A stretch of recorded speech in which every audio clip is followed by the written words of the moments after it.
ਦੂਜੇ ਚੈਪਟਰ ਦੇ ਵਿੱਚ ਅਸੀਂ ਊੜੇ ਦੀ ਔਂਕੜ ਹੁਣ ਦੇਖਾਂਗੇ ਕਿ ਊੜੇ ਦੀ ਔਂਕੜ ਕੀ ਹੈਗੀ ਹੈ। ਕਿਰਿਆ ਦੇ ਅਖੀਰ ਤੇ ਊੜੇ ਨੂੰ ਔਂਕੜ ਬਹੁਤ ਥਾਵਾਂ ਤੇ ਆਉਂਦੀ ਹੈ।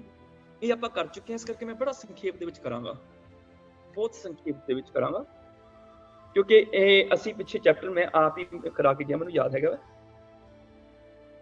ਵਰਤਮਾਨ ਕਾਲ ਵਿੱਚ ਕਿਰਿਆ ਦੇ ਅਖੀਰ ਵਿੱਚ ਊ ਅੰਤ ਆਵੇ ਜਾਂ ਊ ਅੰਤ ਆਵੇ, ਉਕਾਰਾਂਤ ਜਾਂ ਊਕਾਰਾਂਤ, ਭਾਵ ਊੜੇ ਨੂੰ ਔਂਕੜ ਜਾਂ ਊੜੇ ਨੂੰ ਦੁਲੈਂਕੜ ਆਵੇ ਤੇ ਇਹਦਾ ਅਰਥ ਬਣਦਾ ਵੇ ਉੱਤਮ ਪੁਰਖ ਇੱਕ ਵਚਨ ਦੇ ਰੂਪ ਚ ਅਰਥ ਨਿਕਲਦਾ ਵੇ ਤੇ ਇਸ ਕਿਰਿਆ ਨੂੰ ਬਿੰਦੀ ਨਾਲ ਉਚਾਰਨਾ ਹੁੰਦਾ ਵੇ, ਨਾਸਕੀ ਉਚਾਰਨ। ਜਿਵੇਂ ਸਿਮਰੋਂ ਸਿਮਰ ਸਿਮਰ ਸੁਖ ਪਾਵੋਂ, ਕਲ ਕਲੇਸ਼ ਤਨ ਮਾਹੇ ਮਿਟਾਵੋਂ। ਸਿਮਰੋਂ ਮੈਂ ਸਿਮਰਦਾ ਹਾਂ, ਊੜੇ ਨੂੰ ਔਂਕੜ ਆ ਗਈ ਜੀ ਕਿਰਿਆ ਦੇ ਅਖੀਰ ਤੇ। ਹੁਣ ਇਹ ਚਾਰ ਚੀਜ਼ਾਂ ਨੇ ਊੜੇ ਦੀ ਔਂਕੜ ਵਾਲੀਆਂ ਜਿਹੜੀਆਂ ਅਸੀਂ ਕਰਨ ਜਾ ਰਹੇ ਹਾਂ, ਕਿ ਕਿਰਿਆ ਦੇ ਅਖੀਰ ਦੇ ਵਿੱਚ ਊੜੇ ਨੂੰ ਔਂਕੜ ਆਉਂਦੀ ਹੈ, ਚਾਰ ਤਰੀਕਿਆਂ ਨਾਲ ਆਉਂਦੀ ਹੈ, ਉਹਦੇ ਚਾਰ ਤਰ੍ਹਾਂ ਦੇ ਅਰਥ ਨਿਕਲਦੇ ਨੇ। ਪਹਿਲਾ ਹੈਗਾ ਵੈ ਜੀ ਉੱਤਮ ਪੁਰਖ ਮੈਨੇ, ਮੇਰੇ ਵਾਸਤੇ ਇੱਕ ਵਚਨ, ਮੈਂ, ਅਸੀਂ ਵੀ ਨਹੀਂ, ਮੈਂ, ਕਿਉਂਕਿ ਉੱਤਮ ਪੁਰਖ ਇੱਕ ਵਚਨ ਹੈਗਾ ਵੈ। ਤੇ ਵਰਤਮਾਨ ਕਾਲ ਦੇ ਵਿੱਚ ਹੁਣ ਸਿਮਰੋਂ ਮੈਂ ਸਿਮਰਦਾ ਹਾਂ, ਸਿਮਰ ਸਿਮਰ ਸੁਖ ਪਾਵੋਂ, ਮੈਂ ਸਿਮਰ ਕੇ ਸੁਖ ਪਾਉਂਦਾ ਹਾਂ।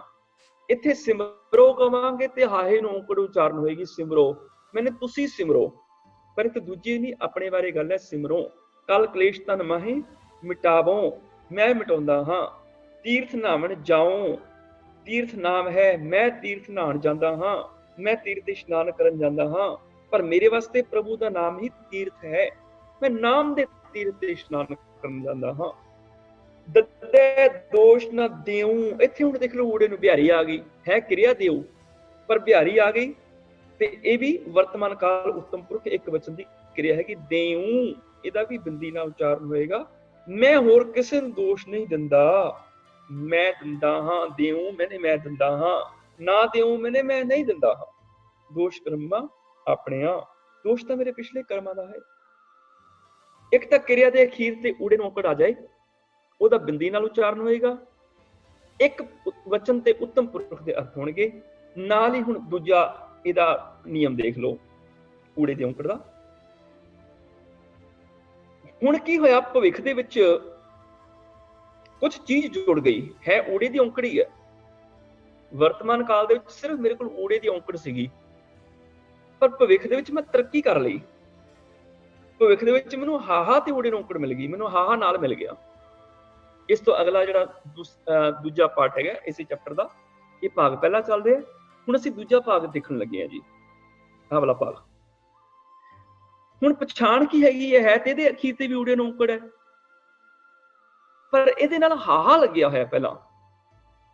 ਇਹ ਹਉ ਅੰਤ ਹੈ, ਉਹ ਕੱਲਾ ਊ ਅੰਤ ਸੀਗਾ, ਇਹ ਹਉ ਅੰਤ ਹੈ ਹਾਹੇ ਦੇ ਨਾਲ। ਹੁਣ ਹੈ ਉੱਤਮ ਪੁਰਖ ਇੱਕ ਵਿੱਚ ਨਹੀਂ ਹੈ, ਪਰ ਭਵਿੱਖ ਵਿੱਚ ਮੇਰੀ ਤਰੱਕੀ ਹੋ ਗਈ। ਭਵਿੱਖ ਦੇ ਵਿੱਚ ਮੈਨੂੰ ਹਾਹਾ ਵੀ ਮਿਲ ਗਿਆ, ਜਿਹੜਾ ਨਹੀਂ ਸੀ ਮਿਲਦਾ ਹੈਗਾ। ਮੇਰੇ ਕੋਲ ਵਰਤਮਾਨ ਵਿੱਚ ਹਾਹਾ ਨਹੀਂ ਸੀ, ਪ੍ਰੈਜ਼ੈਂਟ ਦੇ ਵਿੱਚ ਅੱਜ ਮੇਰੇ ਕੋਲ ਸਿਰਫ ਮੇਰੀ ਕਮਾਈ ਸੀ ਊੜੇ ਦੀ ਔਂਕੜ। ਭਵਿੱਖ ਦੇ ਵਿੱਚ ਮੇਰੀ ਕਮਾਈ ਹੋ ਗਈ ਹਾਹਾ ਊੜੇ ਨੂੰ ਔਂਕੜ, ਹਾਹਾ ਮੈਨੂੰ ਮਿਲ ਗਿਆ। ਹਉ ਤੋਂ ਏਕ ਰੁਪਈਆ ਲੈ ਹਉ, ਲੈ ਹਉ ਮੈਨੇ ਮੈਂ ਲਵਾਂਗਾ। ਇਸ ਕਰਕੇ ਹੈ ਊੜੇ ਦੀ ਔਂਕੜੀ ਹੈ, ਪਰ ਜੇ ਉਸ ਤੋਂ ਪਹਿਲਾਂ ਹਾਹਾ ਲੱਗਿਆ ਨਾ, ਸਮਝ ਲਓ ਫਿਊਚਰ 'ਚ ਤੁਸੀਂ ਤਰੱਕੀ ਕਰ ਲਈ, ਤੁਹਾਨੂੰ ਫਿਊਚਰ ਦਾ ਹਾਹਾ ਮਿਲ ਗਿਆ, ਏਦਾਂ ਸਮਝ ਲਓ। ਕਿਉਂਕਿ ਕੁਝ ਚੀਜ਼ਾਂ, ਗ੍ਰਾਮਰ ਐਸਾ ਵਿਸ਼ਾ ਹੈਗਾ ਵੈ ਜਿਹਨੂੰ ਬੇਰਸਾ ਕਹਿ ਲਓ, ਨੀਰਸ ਕਹਿ ਲਓ, ਬੋਰਿੰਗ ਕਹਿ ਲਓ, ਜਿਹਨੂੰ ਸਮਝਣ ਵਾਸਤੇ ਕੋਈ ਨਾ ਕੋਈ ਕਹਾਣੀ ਘੜਨੀ ਪੈਂਦੀ ਹੈ, ਕੋਈ ਇੰਟਰਸਟਿੰਗ ਕੰਮ ਕਰਨਾ ਪੈਂਦਾ ਹੈ, ਕੁਝ ਸੋਚਣਾ ਪੈਂਦਾ ਹੈ। ਹੁਣ ਇੰਟਰਸਟਿੰਗ ਕੰਮ ਇਹੀ ਹੈ, ਇੱਕ ਵਚਨ ਉੱਤਮ ਪੁਰਖ ਵਾਸਤੇ ਹੈ ਊੜੇ ਦੀ ਔਂਕੜ, ਪਰ ਵਰਤਮਾਨ ਕਾਲ ਵਿੱਚ ਸਿਰਫ ਮੇਰੇ ਕੋਲ ਊੜੇ ਦੀ ਔਂਕੜ ਸੀ। ਭਵਿੱਖ ਦੇ ਵਿੱਚ ਮੈਂ ਤਰੱਕੀ ਕਰ ਲਈ, ਮੈਨੂੰ ਹਾਹਾ ਵੀ ਮਿਲ ਗਿਆ, ਮੈਂ ਹਾਹਾ ਵੀ ਕਮਾ ਲਿਆ। ਹੁਣ ਲੈ ਹਉ ਦੇ ਹਉ ਬਣ ਗਿਆ, ਮੈਂ ਲਵਾਂਗਾ ਹਉ ਤੋਂ ਏਕ ਰੁਪਈਆ ਲੈ ਹਉ, ਮੈਂ ਤਾਂ ਇੱਕ ਸੋਹਣੇ ਰਾਮ ਦਾ ਨਾਮ ਹੀ ਲਵਾਂਗਾ। ਆਨ ਦੇਵ ਬਦਲਾਵਨ ਦੇ ਹਉ, ਉਹਦੇ ਵੱਟੇ ਦੇ ਵਿੱਚ ਸਾਰੇ ਦੇਵਤਿਆਂ ਨੂੰ ਉਸ ਨਾਮ ਦੇ ਵੱਟੇ 'ਚ ਦੇ ਦਿਆਂਗਾ। ਦੇਖੋ ਮੇਰੇ ਵਾਸਤੇ ਹੈ ਨਾ, ਪਹਿਲਾਂ ਵੀ ਬਿੰਦੀ ਨਾਲ ਉਚਾਰਨ ਸੀ, ਹੁਣ ਵੀ ਬਿੰਦੀ ਨਾਲ ਹੀ ਉਚਾਰਨ ਹੈ। ਲੈ ਹਉ ਦੇ ਹਉ, ਜਿੱਥੇ ਮੇਰੇ ਬਾਰੇ ਗੱਲ ਹੋਏਗੀ ਨਾ, ਉੱਥੇ ਬਿੰਦੀ ਨਾਲ ਉਚਾਰਨ ਹੋਣਾ ਹੀ ਹੋਣਾ ਮੇਰੇ ਵਾਸਤੇ, ਕਿਉਂਕਿ ਮੈਂ ਲੈਂਦਾ ਹਾਂ ਤੇ ਮੈਂ ਲਵਾਂਗਾ। ਇਹ ਦੋਨੋਂ ਚੀਜ਼ਾਂ ਜਿਹੜੀਆਂ ਨੇ, ਜਿਵੇਂ ਮੈਂ ਕਹਿੰਦਾ ਸੀਗਾ ਸਿਮਰੋ ਸਿਮਰ ਸੁਖ ਪਾਵੋਂ, ਮੈਂ ਪਾਉਂਦਾ ਹਾਂ ਪਾਵੋਂ। ਹੁਣ ਇਸੇ ਤਰ੍ਹਾਂ ਲੈ ਹੋਂ ਦੇ ਹੋਂ, ਮੈਂ ਦਵਾਂਗਾ ਮੈਂ ਦਿਆਂਗਾ, ਜਾਂ ਤਨ ਰਹਿਣੀ ਮਨ ਪੁੰਨ ਰਪ ਕਰ ਹੋਂ, ਪਾਚੋਂ ਤਤ ਬਰਾਤੀ, ਰਾਮ ਰਾਏ ਸਿਉ ਭਾਵਰ ਲੈ ਹੋਂ, ਆਤਮ ਤਿਹ ਰੰਗ ਰਾਤੀ। ਹਾਂਜੀ, ਕਰ ਹੋਂ ਰਪ ਮੈਨੇ ਰੰਗਣਾ, ਕਰ ਹੋਂ ਰੰਗ ਲਵਾਂਗੀ। ਅਸਲ ਚ ਕਰ ਹੋਂ ਗੁਰੂ ਗ੍ਰੰਥ ਸਾਹਿਬ ਦੀ ਬਾਣੀ ਦੇ ਵਿੱਚ ਜਿਹੜੀ ਛਾਪੇ ਵਾਲੀਆਂ ਪੀੜਾਂ ਨੇ, ਕਿਉਂਕਿ ਉਹਨਾਂ ਚ ਪਦਸ਼ਦ ਕਰਕੇ ਪੀੜਾਂ ਛਾਪੀਆਂ ਹੋਈਆਂ, ਉਹਦੇ ਵਿੱਚ ਇਹਦਾ ਵੀ ਪਦਸ਼ਦ ਕਰ ਦਿੱਤਾ ਕਰਹੋਂ ਦਾ। ਕਰਹੋਂ ਦਾ ਪਦਸ਼ਦ ਨਹੀਂ ਹੋਏਗਾ, ਜਿਵੇਂ ਲੈਹੋਂ ਦੈਹੋਂ ਇਕੱਠਾ ਹੈ ਨਾ, ਉਹਦਾ ਕਰਹੋਂ ਇਕੱਠਾ ਹੈਗਾ ਅਸਲ ਦੇ ਵਿੱਚ। ਇਸ ਕਰਕੇ ਜਦੋਂ ਮੈਂ ਥੱਲੇ ਅਰਥ ਕੀਤੇ ਨੇ, ਉੱਥੇ ਮੈਂ ਕਰਹੋਂ ਇਕੱਠਾ ਲਿਖਿਆ ਹੋਇਆ ਹੈ। ਕਰਹੋਂ ਮੈਨੇ ਕਰ ਲਵਾਂਗਾ, ਰੱਪ ਕਰਹੋਂ ਮੈਨੇ ਰੰਗ ਲਵਾਂਗਾ। ਕਰਹੋਂ ਅਸਲ ਚ ਕਿਰਿਆ ਦੇ ਨਾਲ ਜਦੋਂ ਹੋਂ ਜੁੜ ਜਾਂਦੀ ਹੈ, ਉਦੋਂ ਉਹ ਕਿਰਿਆ ਭਵਿੱਖ ਕਾਲ ਦੀ ਬਣ ਜਾਂਦੀ ਹੈ। ਇਸ ਕਰਕੇ ਹੋਂ ਸ਼ਬਦ ਕਿਰਿਆ ਦਾ ਨਾਲ ਜੁੜਿਆ ਹੋਇਆ ਸ਼ਬਦ ਹੈ, ਅਲੱਗ ਨਹੀਂ ਹੈ। ਕਰ ਹੋਂ ਨਹੀਂ, ਲੈ ਹੋਂ ਨਹੀਂ, ਲੈ ਦੈ ਹੋਂ ਅਲੱਗ ਅਲੱਗ ਨਹੀਂ। ਲੈ ਹੋਂ ਮੈਨੇ ਮੈਂ ਲਵਾਂਗਾ, ਦੈ ਹੋਂ ਮੈਂ ਦਵਾਂਗਾ, ਕਰ ਹੋਂ ਮੈਂ ਕਰਾਂਗਾ, ਲੈ ਹੋਂ ਰਾਮ ਰਾਮ ਰਾਏ ਸਿਉ ਭਾਵਰ, ਲੈ ਹੋਂ ਮੈਂ ਲਵਾਂਗਾ, ਆਤਮ ਤਿਹ ਰੰਗ ਰਾਤੀ।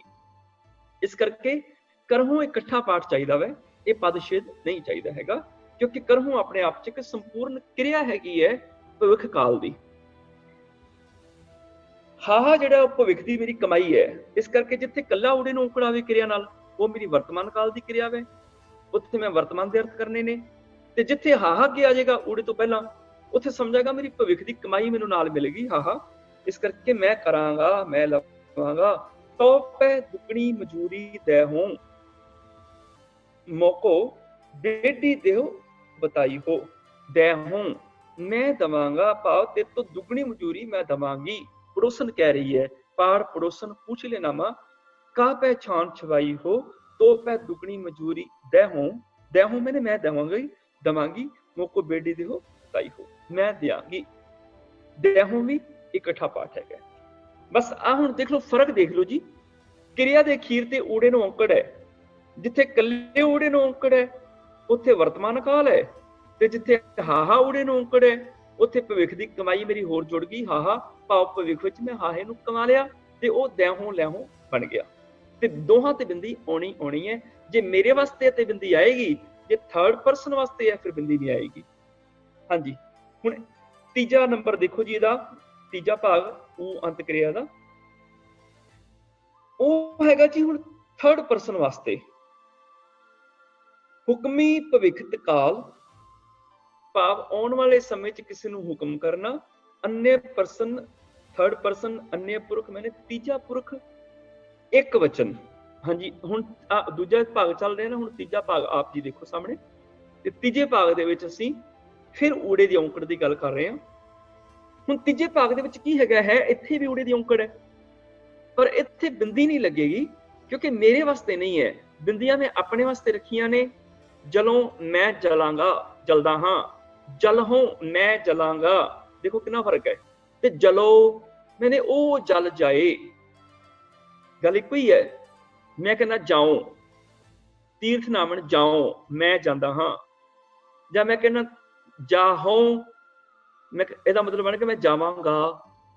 ਹੁਣ ਇੱਥੇ ਆ ਗਿਆ ਜਾਓ, ਬਿੰਦੀ ਨਹੀਂ ਲਗਾਈ ਥਰਡ ਪਰਸਨ ਵਾਸਤੇ, ਤੇ ਉਹਨੂੰ ਹੁਕਮ ਹੈਗਾ ਵੈ ਹੁਕਮੀ ਕਾਲ ਦੇ ਵਿੱਚ, ਸੋ ਮੁਖ ਜਲੋ ਉਹ ਮੂੰਹ ਜਲ ਜਾਵੇ, ਜਿਤ ਕਹਿ ਠਾਕੁਰ ਜੋਨੀ, ਜਿਹੜਾ ਮੁਖ ਕਹਿੰਦਾ ਕਿ ਠਾਕੁਰ ਜੋਨਾਂ ਵਿੱਚ ਆਉਂਦਾ ਹੈ। ਸਭੇ ਗੱਲਾਂ ਵਿਸਰਨ ਇੱਕੋ ਵਿਸਰਨਾ ਜਾਓ। ਹੁਣ ਇੱਥੇ ਤੀਰਥ ਨਾਮਣ ਜਾਉ ਦੀ ਥਾਂ ਤੇ ਜਾਉ ਨਹੀਂ ਪੜਨਾ, ਵੀ ਉੱਥੇ ਜਾਉ ਪੜਿਆ ਸੀ ਇੱਥੇ ਵੀ ਅਸੀਂ ਜਾਉ ਪੜਨਾ, ਉੱਥੇ ਮੇਰੇ ਵਾਸਤੇ ਗੱਲ ਸੀ। ਇੱਥੇ ਤੀਜੇ ਬੰਦੇ ਵਾਸਤੇ ਗੱਲ ਹੈ, ਜਾਓ ਮੈਨੇ ਤੁਸੀਂ ਜਾਓ, ਜਾਂ ਜਾਏ ਉਹ ਜਾਵੇ, ਹੁਕਮੀ ਭਵਿੱਖਤ ਆ ਗਿਆ। ਥਰਡ ਪਰਸਨ ਜਾਵੇ, ਤੁਸੀਂ ਜਾਓਗੇ ਨਹੀਂ, ਉਹ ਜਾਵੇ। ਥਰਡ ਪਰਸਨ, ਸਭੇ ਗੱਲਾਂ ਵਿਸਰਨ ਇੱਕੋ ਵਿਸਰ ਨਾ ਜਾਓ, ਸਾਰੀਆਂ ਗੱਲਾਂ ਭੁੱਲ ਜਾਣ ਪਰ ਇੱਕ ਗੱਲ ਬਿਲਕੁਲ ਨਾ ਭੁੱਲੇ, ਉਹ ਹੈ ਪ੍ਰਭੂ ਦੀ ਯਾਦ। ਕੋਈ ਭਲਾ ਕਹੋ ਭਾਵੇਂ ਬੁਰਾ ਕਹੋ, ਹਮ ਤਨ ਦਿਓ ਹੈ ਢਾਰ, ਤੀਜੇ ਵਾਸਤੇ ਬੰਦੇ ਆ, ਥਰਡ ਪਰਸਨ ਵਾਸਤੇ ਇਹ ਕਹੋ, ਭਾਵੇਂ ਕੋਈ ਉਹ ਚੰਗਾ ਕਵੇ, ਭਾਵੇਂ ਉਹ ਕੋਈ ਬੁਰਾ ਕਵੇ, ਪਰ ਮੈਂ ਕੀ ਕੀਤਾ, ਹਮ ਤਨ ਦਿਓ ਹੈ ਢਾਰ, ਮੈਂ ਤੇ ਆਪਣਾ ਤਨ ਭੇਟਾ ਕਰ ਦਿੱਤਾ। ਕੋਈ ਕਵੇ ਚੰਗਾ, ਕੋਈ ਮਾੜਾ ਕਵੇ, ਕੋਈ ਭਲਾ ਕਹੋ। ਜੇ ਮੈਂ ਕਹਾਂ ਕਹੋ, ਕਹੋ ਦਾ ਅਰਥ ਬਣ ਜਾਊਗਾ ਕਿ ਮੈਂ ਕਹਿੰਦਾ ਹਾਂ। ਜੇ ਮੈਂ ਕਹਾਂ ਕਹਿਓ, ਕਹਿਓ ਮੈਨੇ ਮੈਂ ਕਹਾਂਗਾ, ਪਰ ਇੱਥੇ ਹੈਗਾ ਕਹੋ। ਉਹ ਕਵੇ, ਕੋਈ ਭਲਾ ਕਹੋ, ਭਾਵੇਂ ਕੋਈ ਚੰਗਾ ਕਹੇ, ਕੋਈ ਬੁਰਾ ਕਹੋ, ਭਾਵੇਂ ਕੋਈ ਬੁਰਾ ਕਵੇ, ਹਮ ਤਨ ਦਿਓ ਹੈ ਢਾਰ। ਆਗਿਆ ਤੁਮਰੀ मीठी लागो, हे प्रभु, हाँ, आज्ञा तुमरी मीठी लागो, तेरी आज्ञा मिठी लग जाए, कियो तुहारो भाओ भावो, तेरा भाना भा जाए, चंगा लगे। भाना चंगा, भाना थर्ड परसन है कि भाना चंगा लगे। आज्ञा थर्ड परसन है भी आज्ञा मिठी लग जाए। थर्ड की गल चली भी ਉਹ वाली आज्ञा कि प्रभु जी तू आज्ञा दी है ना कि तू इदा कर, ਉਹ आज्ञा मिठी लग जाए। ਜਿਹੜਾ ਤੂੰ ਉਹ ਹੁਕਮ ਕੀਤਾ ਸੀ, ਮੈਨੂੰ ਉਹ ਹੁਕਮ ਭਾ ਜਾਏ। ਆਗਿਆ ਤੁਮਰੀ ਮਿੱਠੀ ਲਾਗੋ, ਕਿਉ ਤੁਹਾਰੋ ਭਾਵੋ, ਭਾਵ ਤੇਰੀ ਆਗਿਆ ਮਿੱਠੀ ਲੱਗ ਜਾਏ, ਤੇਰਾ ਕੀਤਾ ਮੈਨੂੰ ਭਾ ਜਾਏ। ਨਾਨਕ ਨਾਮ ਨਾ ਵਿਸਰੋ, ਵਿਸਰੋ ਮੈਨੇ ਭੁੱਲ ਜਾਏ, ਨਾ ਵਿਸਰੋ ਮੈਨੇ ਭੁੱਲ ਨਾ ਜਾਏ। ਉਹ ਵਾਲਾ ਨਾਮ, ਥਰਡ ਪਰਸਨ ਦੀ ਗੱਲ ਆ ਗਈ, ਉਹ ਵਾਲਾ ਨਾਮ ਭੁੱਲ ਨਾ ਜਾਏ। ਕਰ ਆਪਣੀ ਹਰ ਮਾਇਆ, कि प्रभु अपनी माया मैंने अपनी मेहर कर। माया तोड़ती है, माया जोड़ती है। माया सोच है जिहदे नाल रब भुल जाता है। ये माया जित हर विसरै, मोह उपजै भाव तू चलता है। ते माया मैंने मेहर जोड़ दिंदी, इस करके कर अपनी हर माया, कि प्रभु अपनी मेहर करो।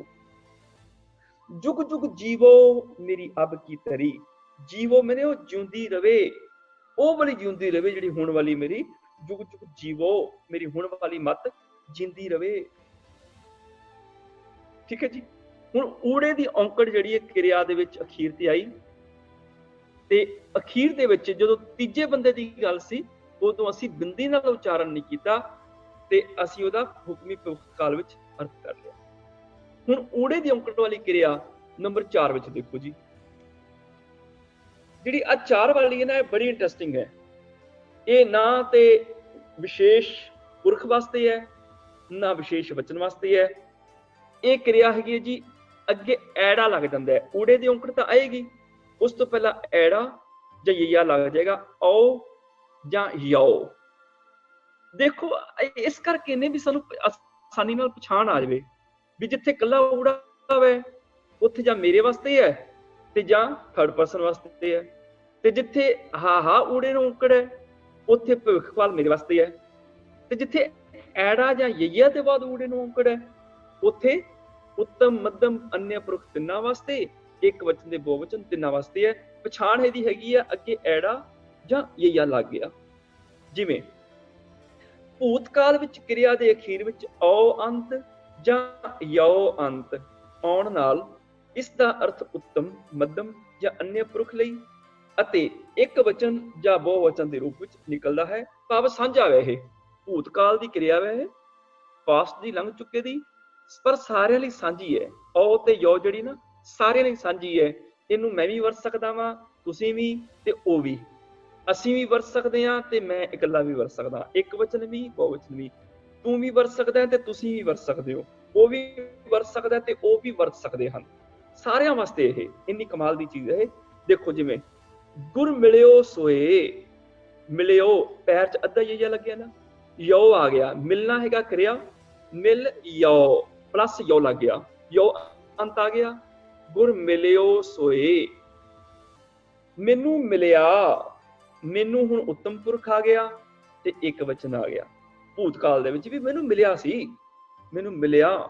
ਗੁਰ ਮਿਲਿਓ ਸੋਏ, ਏਦਾਂ ਕਹ ਲਓ ਵੀ ਪਾਸਟ ਇੰਡੈਫੀਨਿਟ ਟੈਂਸ ਬਣ ਗਿਆ ਇਹ।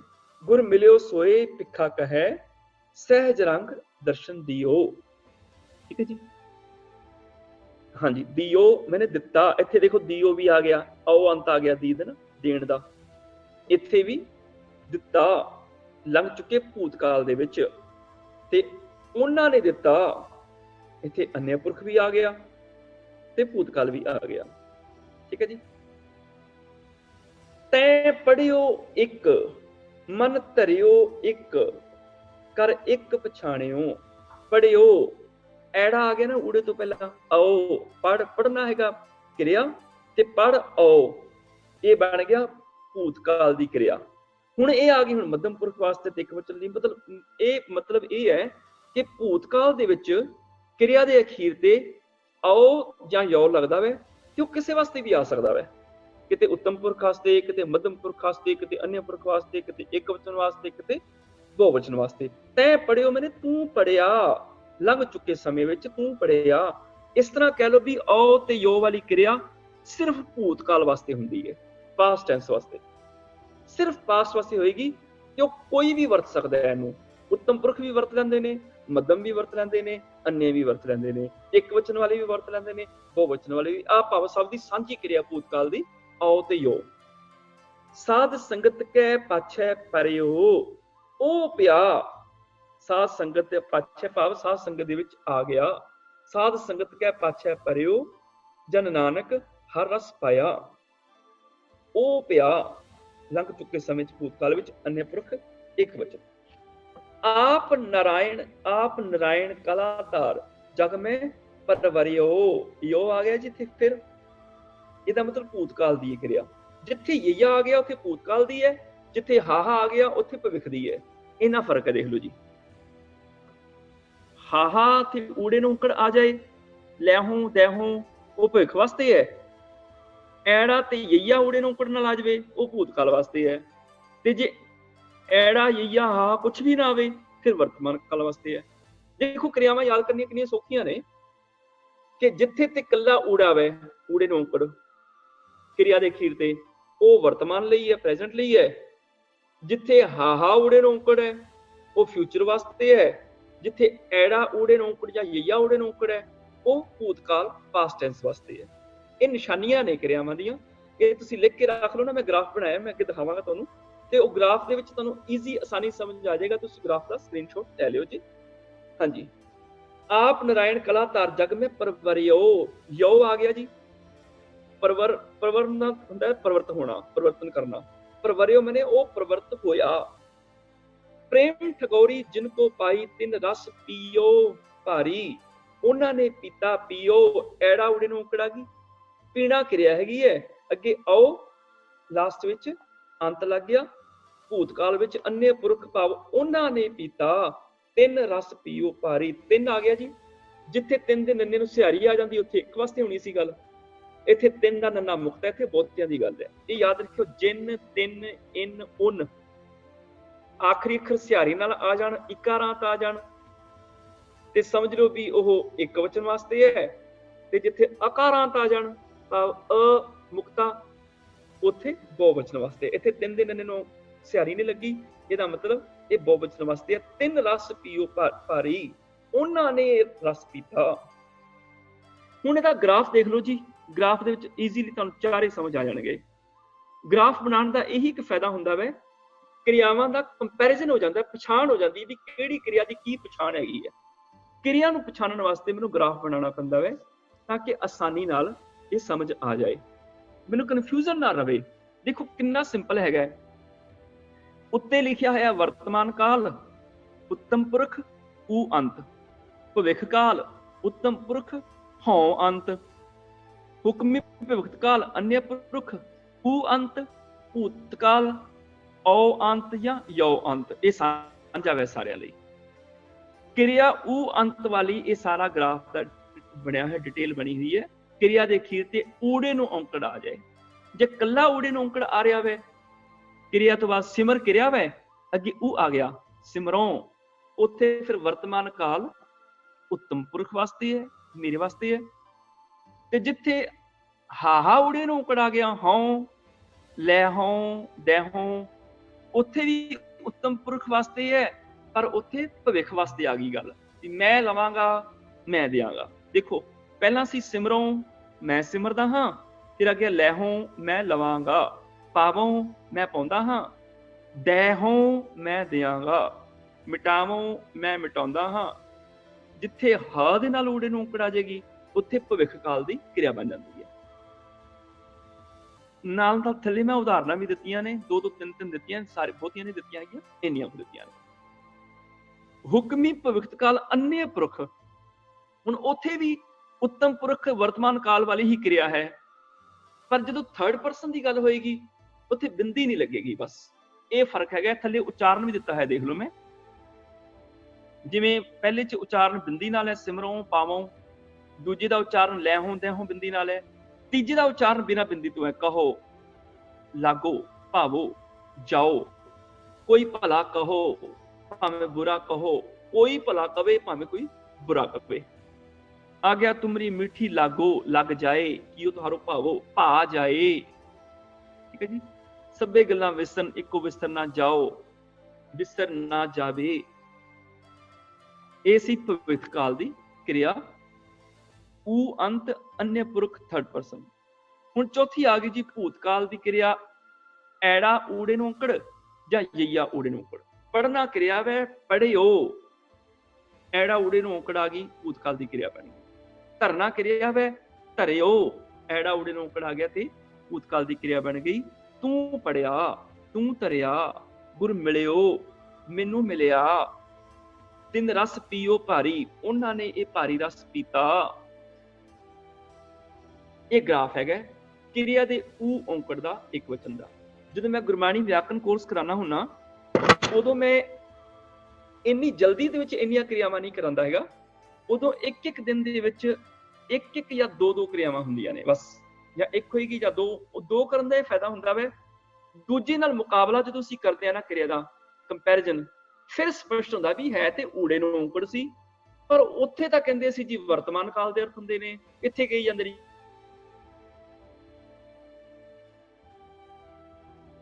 ਕਿ ਊੜੇ ਔਂਕੜ ਭਵਿੱਖ ਦੇ ਅਰਥ ਹੁੰਦੇ ਨੇ, ਉੱਥੇ ਕਹਿੰਦੇ ਜੀ ਭੂਤਕਾਲ ਦੇ ਹੁੰਦੇ।